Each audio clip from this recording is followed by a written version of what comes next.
रमज़ान महीना ही इबादतों का है, ठीक है? जब आपने उसमें दाखिल होना है तो अपने आप को वार्म अप करके दाखिल होना है। आपकी ट्यूनिंग हुई हुई हो, आपकी प्रैक्टिस हुई हुई हो, तो करना क्या है, आप रियलिस्टिक गोल रखें। सबसे पहले तो आप ये सोचेंगे या अल्लाह मेरी कोई नमाज़ मिस ना हो, मैंने पूरी कोशिश करनी है, ठीक है? एट लीस्ट अपने फ़राइज़ जो है ना वो ना छोड़ें। अस्सलाम वालेकुम, उम्मीद करती हूँ आप सब ठीक होंगे, खैरियत से होंगे और ईमान की बेहतरीन हालत में होंगे। जनाब, आज जिस टॉपिक के बारे में आपसे बात करने जा रही हूँ वो है रमज़ानुल मुबारक। माज़रत के साथ मैं लेट हो गई, इस टॉपिक पे बहुत जल्द वीडियो बनाना चाहती थी, बल्कि मैंने वीडियोज़ बनाई भी, बट मेरा दिन नहीं था। मेरी 5 दफ़ा वीडियो ख़राब हुई, जिसकी वजह से मैं अपलोड नहीं कर पाई, तो उसके लिए बहुत-बहुत माज़रत। तो जनाब, रमज़ान के लिए हम एज़ अ मुस्लिम बहुत एक्साइटेड होते हैं। पहले से काउंट करना शुरू कर देते हैं, अभी 4 महीने रहते हैं, अभी 3 महीने रहते हैं, अभी 2 महीने रहते हैं, अभी 1 महीने रहता है, अभी इतने दिन रहते हैं। लेकिन हम एक्साइटमेंट तो हमारी चल रही होती है, हम उसके बारे में ज़िक्र भी कर रहे होते हैं, लेकिन जो करने का काम है वो नहीं करते हम। करने का काम क्या है? अपने आप को रमज़ान के लिए प्रिपेयर करना। किस तरीके से प्रिपेयर करना? देखिए, जब इंसान किसी गेम में, लेट्स से ओलंपिक में भी हिस्सा लेता है ना, तो वो उसके लिए बहुत क्रिकेट के आजकल क्रिकेट चल रहा है, उसकी एग्ज़ाम्पल ले लें, चलिए ओलंपिक को भी छोड़ें। तो वो खिलाड़ी जो है ना, उन्होंने 1 दिन खेलना होता है, लेकिन मैच की सीरीज़ होती है, लेकिन वो उससे पहले महीनों पहले से वार्म अप स्टार्ट कर देते हैं, प्रैक्टिस स्टार्ट कर देते हैं। तो बिल्कुल इसी तरीके से यही जज़्बा लेके हमें दाखिल होना होता है रमज़ान। तो करने का काम ये है कि हम लोग ना बड़े जज़्बाती हो जाते हैं कि मैंने तो इस रमज़ान पूरी तरावियाँ पढ़नी है। मैंने तो जी इतने कुरान ख़त्म करने हैं, मैंने तो इतना वो करना है। तो रियलिस्टिक गोल्स रखें। देखिए, अल्लाह ताला को वो अमल पसंद है जो थोड़ा हो, लेकिन मुस्तकिल मिज़ाजी से हो।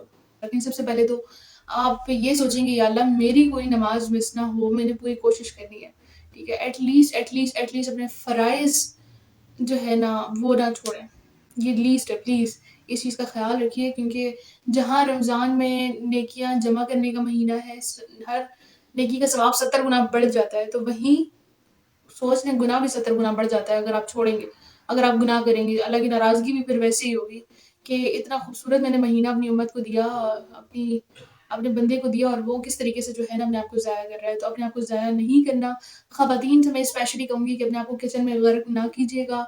रमज़ान समोसों, पकौड़ों, रोलों का महीना नहीं है। अब मैं हैरान होती हूँ, सोशल मीडिया पे देखो तो फलानी रेसिपी लाइक भरा हुआ है सोशल मीडिया, लाइक जैसे खाने-पीने का ही जो है ना एक स्पेसिफिक टाइम है, स्पेसिफिक महीना है, और बस अभी दस्तरख़्वान नहीं सजाए तो पता नहीं क्या हो जाएगा। नहीं, रमज़ान इस चीज़ के लिए नहीं आया, रमज़ान इबादतों के लिए आया है। रमज़ान इबादतों के लिए आया है। अल्लाह पाक का तोहफ़ा है हमारे लिए रमज़ान, उसको ज़्यादा से ज़्यादा यूटिलाइज़ करें। अपनी इबादत जो अपने ऊपर गौर करें कि जो ख़ामियाँ आप में पिछले साल थी, वो अब ना हो। या अल्लाह, मैं ये गलतियाँ करता था, मैं ग़िबत करता था, मैं नमाज़ छोड़ता था, मैं तिलावत नहीं करता था, मैं अब वक़्त ज़ाया करता था।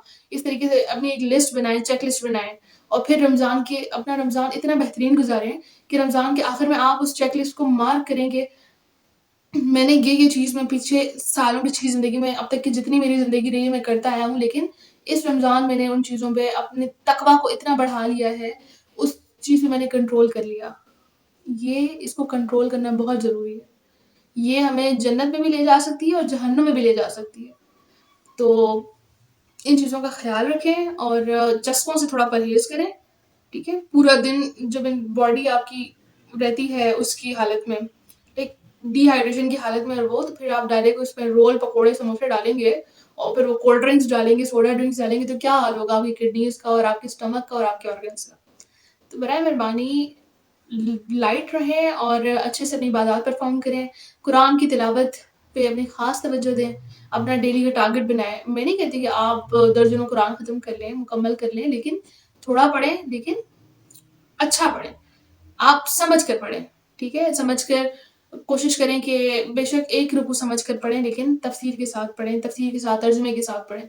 हमने तफ़सीर को बहुत हवा बना लिया है कि हम मुश्किल-मुश्किल किताबें पढ़ लेंगे, पीएचडी कर लेंगे, बड़ी-बड़ी डिग्रियाँ हासिल करेंगे, लेकिन हम नहीं पढ़ेंगे तो कुरान नहीं पढ़ेंगे।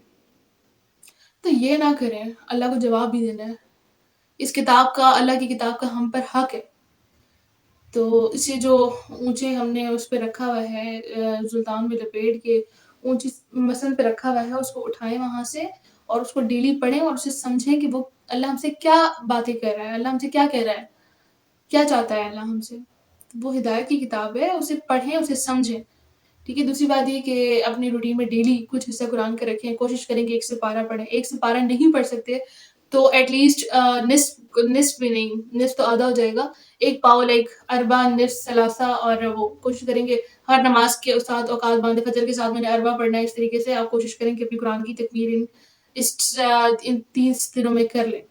ٹھیک ہے. دوسری بات یہ کہ چھوٹے سے چھوٹا صدقہ دیں، کچھ بھی دیں، کیونکہ رمضان میں ہر نیکی کا گناہ 70 ٹائمز بڑھ جاتا ہے.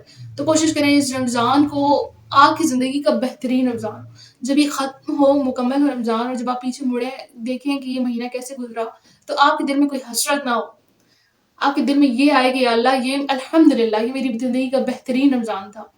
تو اس بار کوشش کریں کہ یہ رمضان ایسے گزارنا ہے. اپنی عبادات کی، اپنی تلاوت کی اصلاح کریں، اپنی نمازوں کو پکڑ لیں. ٹھیک ہے. اور بس کوشش کریں کہ پچھلے زندگی کا جتنا وقت جہالت میں گزر گیا، لوگوں کی غیبتیں کرتے بغیر ڈسپلن کے، اور بری عادات جو تھی، وہ اس اپنا تقویٰ کے لیول کو اس قدر بڑھانا ہے کہ وہ چیزیں آپ سے پیچھے چھوٹ جائیں، بہت پیچھے چھوٹ جائیں. اللہ تعالیٰ سے دعائیں مانگی، بہت دعائیں مانگی. یا اللہ مجھے ہمت دے، مجھے طاقت دے، مجھے صبر دے، مجھے ثابت قدمی دے. اللہ تعالیٰ سے مانگا کریں. اللہ تعالیٰ سے اجتماعی دعا مانگا کریں. ربنا آتنا فی الدنیا حسنۃ وفی الآخرۃ حسنۃ وقنا عذاب النار. اپنی دنیا اور آخرت کے لیے بھلائی مانگیں، اللہ سے عافیت مانگیں. یقین جانیے اللہ تعالیٰ دعاؤں کو رد نہیں کرتے. اللہ سے مانگیں آپ، اللہ تعالیٰ کریں گے. تو یقین کمی ہے تو صرف یقین کی، اپنے یقین کو کامل رکھیں اللہ کی ذات پاک پہ. اللہ تعالیٰ سے لو لگائیں، اللہ سے اپنا رشتہ مضبوط کریں، اللہ سے باتیں کریں، اللہ کو اپنے دل کا حال سنائیں، اور ایک بہترین مسلمان اور بہترین انسان بننے کی کوشش کریں. اور اب تک کے لیے اتنا ہی. ملتے ہیں انشاءاللہ نیکسٹ ویڈیو میں.